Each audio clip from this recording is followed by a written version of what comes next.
दादा आज तुम्ही अजितदादांची भेट घेतलेली आहे तुम्ही आणि अमोल कोल्हे, तर काय नेमकं भेटीचं कारण होतं?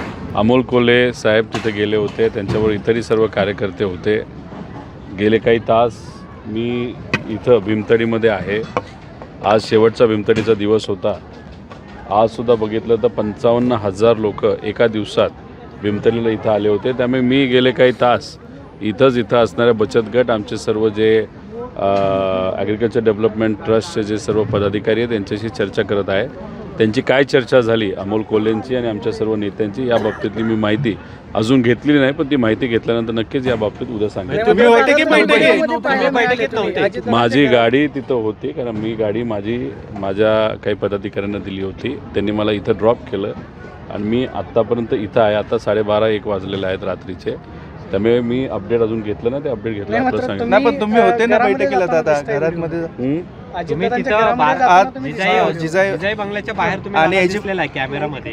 काय नेमकं म्हणजे एवढं अमोल कोल्हे पण बोलले ना की बैठकीला होते तुम्ही. काय नेमकं कारण आहे? याच्या आधी तुम्ही अजितदादांवर ज्या पद्धतीने टीका केलेली होती, शरद पवार साहेबांना जसा त्रास अजितदादांनी दिला असं तुम्ही वेळोवेळी सांगितलं. आता तुम्ही त्यांना भेटण्यासाठी गेलात, तुम्ही माध्यमांना असं सांगताना की तुम्ही तिथं नाहीये, तर काय नेमकी ही चर्चा झाली नाही झाली? आता तिथं असणारे नेते आहेत. अमोल कोल्हे जे होते, मी पिंपरी चिंचवडला त्यांच्याबरोबर होतो आणि त्यानंतर आता इथं तरी आहे. मी अमोल कोल्हेंशी बोलून काय चर्चा झाली आणि काय फायनल झालं ते आपल्याला उद्या कळणार. अमोल कोल्हेच बोलले चर्चेला तुम्ही होते. चर्चेला मी पिंपरी चिंचवडला होतोच. पिंपरी चिंचवड संदर्भात आम्ही सगळेजण होतो चर्चा. त्या चर्चेत कुठेही मी त्या ठिकाणी नव्हतो. पण या बाबतीत उद्या अमोल कोल्हे साहेबांना पूर्णपणे जबाबदारी दिलेली आहे. डॉक्टर अमोल कोल्हे तिथे पुढाकार घेत असल्यामुळे त्यांच्या मार्गदर्शनाखाली आणि इतरही आमच्या सर्व नेत्यांची आणि मी स्वतः त्याच्यामध्ये लक्ष देऊन आहे. कार्यकर्त्यांचं जे मत आहे ते कार्यकर्त्यांचं मत गृहीत धरलं पाहिजे. काही लोकांचं महाविकास आघाडीबरोबर जाणं असं त्या ठिकाणी सांगण्यात आलेलं आहे आणि काही लोकांचं मत आहे की घड्याळाबरोबर जाणं हे उचित ठरू शकतं. त्यामुळे उद्या या बाबतीतली चर्चा करून कार्यकर्त्यांचं मत समजून घेऊन योग्य ती कारवाई केली जाईल. दादांची भेट झाली. दादांच्या विरोधात प्रचार केला, विधानसभेला दादांच्या विरोधामध्ये प्रचार केला आणि आता घड्याळाच्या चिन्हावरती लढणार अशा पद्धतीची चर्चा आहे. एकतर अजितदादांना गद्दार म्हणण्यात आलं, पक्ष पळवला, चिन्ह पळवला, अशा पद्धतीची टीका त्यांच्यावरती करण्यात आली. लोकांसमोर कशा पद्धतीनं जाणार? म्हणजे लोकांची दिशाभूल होत नाही का, मतदारांची दिशाभूल होत नाही का, किंवा कार्यकर्त्यांची होत नाही का, असं वाटत नाही? हे बघा, जेव्हा निर्णय घेऊ त्या बाबतीत तुमचा हा जो प्रश्न आहे, एक मोठी प्रेस कॉन्फरन्स तिथं आपण घेऊ आणि या सर्व गोष्टींचं योग्य असं उत्तर त्या प्रेस कॉन्फरन्समध्ये मी आणि आमचे सर्व एकत्र आलं पाहिजे की नाही आलं पाहिजे? तुम्ही हा जर इलेक्शनचा टाईम नसता तर जसं मी नेहमी ओपन बोलत असतो तसं मी ओपन बोललो असतो. पण काही कार्यकर्त्यांचं मत याच्यामध्ये आम्ही घेऊन याच्यात काय आपलं समीकरण बसवता येईल तर कार्यकर्त्यांनी आमच्या जबाबदारी दिल्यामुळे आणि हे इलेक्शनचा टाईम, फॉर्म भरण्याचा टाईम असल्यामुळे इथं कुठेही न विचार करता बोलून जर आपण गेलो तर राजनीती नाहीतर त्याला आपण रणनीतीमध्ये, कार्यकर्त्यांच्या इलेक्शनच्या रणनीतीमध्ये काही ते गडबड होऊ शकते असं आम्हाला वाटतं. अजितदादांची भेट झाली का आता? अजितदादांची भेट झाली? तुम्ही तर काही दिवसांपूर्वी दिल्लीमध्ये पवार साहेबांचा वाढदिवस होता, तो व्हिडिओ तुम्ही सगळीकडे स्प्रेड केला. एका लग्नामध्ये डान्स करतानाचा व्हिडिओ तुम्ही तिथं केला. त्यामुळे व्यक्तिगत जीवनामध्ये कुटुंब म्हणून तिथं आम्ही भेटत असतो. त्या चर्चेमध्ये बाहेर पडलाय की नाही? आता थोड्या वेळापूर्वी तुम्ही जिजाई निवासस्थानामधून बाहेर पडला की नाही? ज्या गाडीमधून तुम्ही बाहेर आलात आणि थेट भीमतडीपर्यंत आलात, त्या गाडीचे व्हिज्युअल्स आहेत, पण तुम्ही नसाल सांगत नाकारत. पण या सगळ्याचा काय पत्रकार म्हणून आणि खास करून इथं महिला पत्रकार आहेत, तर त्या घरी जात असताना त्यांना जर अडचण येत असेल, बस मिळत नसेल, गाडी मिळत नसेल, तर मी माझी गाडीसुद्धा देऊ शकतो. म्हणजे उद्या माझ्या कार्यकर्त्याला, पदाधिकाऱ्याला, तुम्हाला कोणालाही जर माझ्या गाडीची जरूरत लागली तर नक्कीच सांगा, मी माझी गाडी देईल. त्यामुळे गाडी तिथं आहे. जी गाडीतनं तुम्ही महत्वाचं आहे की राजकीय समीकरण महत्वाचं आहे? कारण 2 वर्ष एवढा संघर्ष केला अजित पवारांवरती. नाही पण एक चांगलं आहे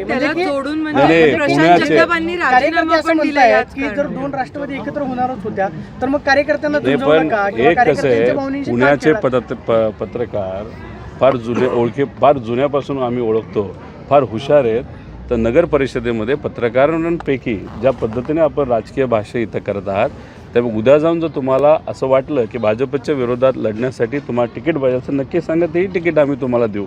त्यामुळे इथं आपण किती वेळ बोललो तरी त्या ठिकाणी राजकारणच बोलत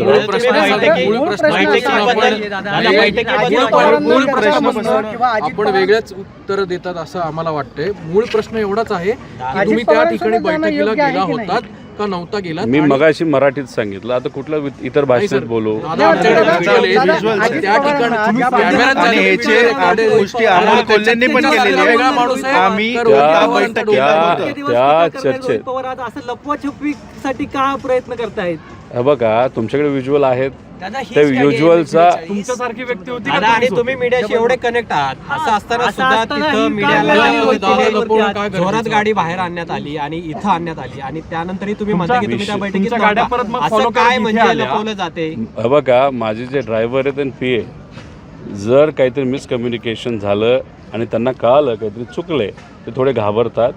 त्यांना मी जेव्हा विचारलं, अरे गाडी मला इथं दिसत नाही भीमतडीला, कुठे आहे, तर त्यांना असं वाटलं होतं कार्यकर्त्यांना तिथं घेण्यासाठी गेल्यानंतर ते तिथंच थांबले आणि त्यांना जेव्हा कळालं मी इथं आलो आहे आणि इथं गाडी मागवलेली आहे, तेव्हा ते घाई गडबडीने इथं आले.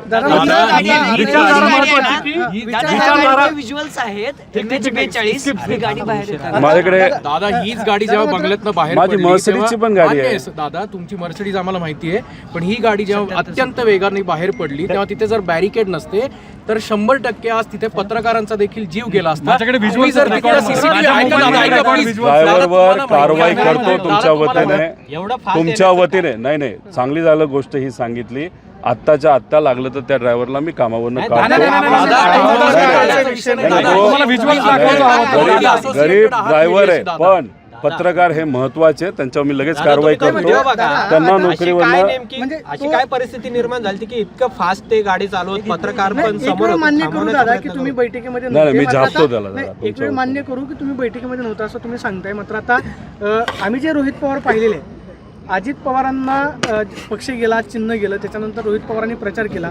रोहित पवारांच्या डोळ्यामध्ये पाणी आलेलं आम्ही पाहिलेलं आहे. आजोबांना त्रास होतोय. या वयामध्ये शरद पवारांना फिरावं लागलं. ज्या माणसांमुळे त्रास झाला, आज त्याच माणसांसोबत तुमचे राजकीय नेते चर्चा करतायत.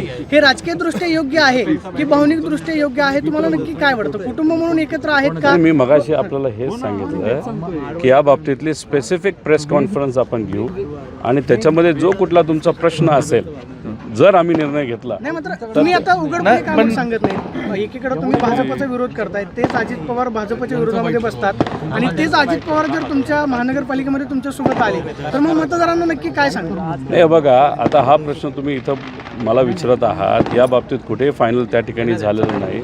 आता निलेश राणे आणि नितेश राणे हे दोघं सख्खे भाऊ असताना एकमेकाच्या विरोधात भांडताना त्यांना मात्र असे प्रश्न त्या ठिकाणी विचारले जात नाही. हे जरा नाही, मात्र दादा तुमचं वैयक्तिक मत काय? नेता म्हणून तुमचं वैयक्तिक मत काय? विचारधारा अजित महत्त्वाची पवारांसोबत आहे. एकत्र जाणं योग्य आहे का? हे बघा, एक सगळ्यात महत्त्वाची गोष्ट आहे की कार्यकर्त्याचं इलेक्शन हे महत्त्वाचं असतं. कार्यकर्त्यांचं म्हणणं हे महत्त्वाचं असतं.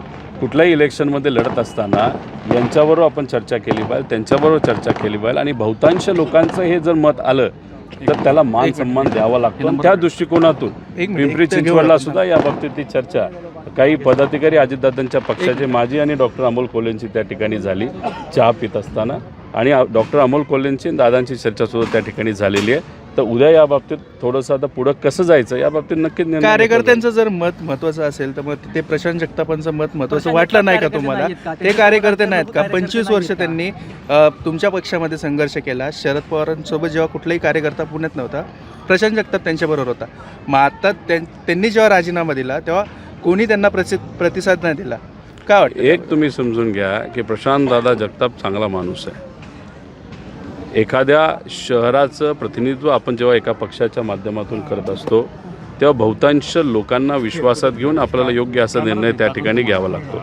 प्रशांत दादा हे आपल्या पक्षाबरोबर आज असते तर नक्कीच त्याचा आनंद त्या ठिकाणी आम्हा सगळ्यांना तिथं झाला असता.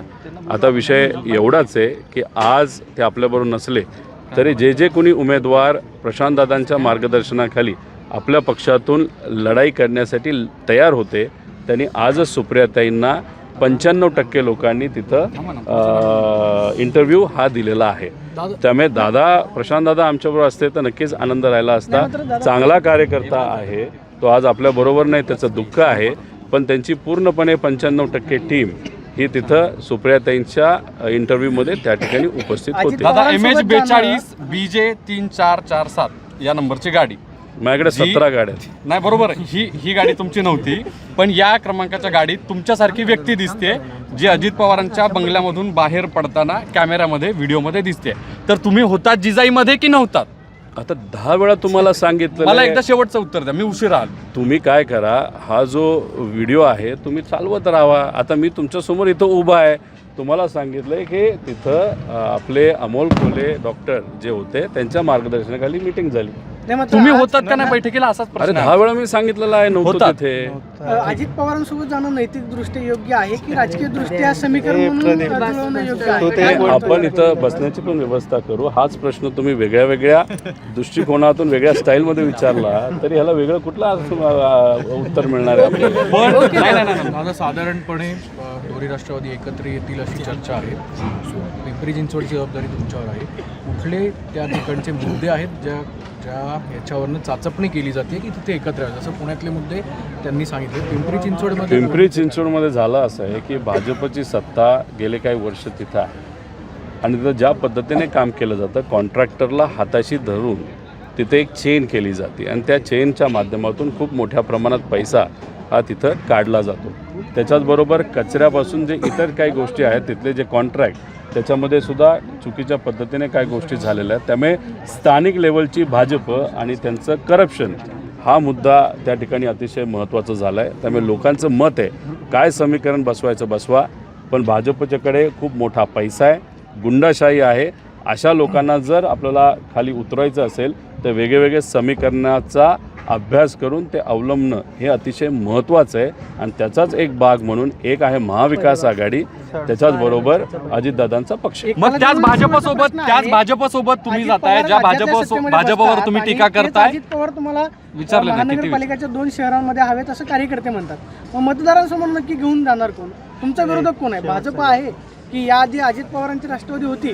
विरोधक कोण राहणार तुमचा महानगरपालिकेमध्ये? विरोधक कोण? आणि ज्या भाजपवर तुम्ही टीका करता त्याच भाजपच्या सोबत असलेल्या नेत्यांच्या सोबत तुम्ही जाताय, हे योग्य आहे का? एक तुम्ही समजून घ्या की स्थानिक लेवलला जे काही समीकरण असतं ते स्थानिक लेवल म्हणजे जिल्हा परिषद, पंचायत समिती, नगरपालिका, महानगरपालिकेचं तिथलं समीकरण लक्षात घेऊनच तिथं लढाई ही लढली जाते. महाविकास आघाडीचं सरकार येण्यापूर्वी ते जे 3 पक्षाचं समीकरण आहे हे अनेक जिल्ह्यांमध्ये झालेलं आपण सगळ्यांनी बघितलेलं आहे. जेव्हा तिथं जम्मू काश्मीरमध्ये लढाई लढली जात होती तेव्हा भाजप PDP बरोबर गेलेलं आपण सगळ्यांनी बघितलेलं आहे. त्यामुळे ही जी काही समीकरण असतात, एखादा पक्ष हा बलाढ्य झाला आणि भ्रष्टाचारी झाला आणि स्थानिक लेवलला गुंडाशाहीचा योग्य असा वापर त्या ठिकाणी त्यांच्याकडनं केला जात असेल तर त्याला विरोध करण्यासाठी जर वेगळं काहीतरी समीकरण आपल्याला देता येतं आहे का, ही जर चर्चा सुरू असेल तर त्याच्यावर विचार करणं, त्याच्यावर चर्चा करणं आणि निर्णय घेता येतोय का याचा अभ्यास करणं ही कुठल्याही नेत्याची त्या ठिकाणी जबाबदारी असते. ABP माझा, उघडा डोळे बघा नीट.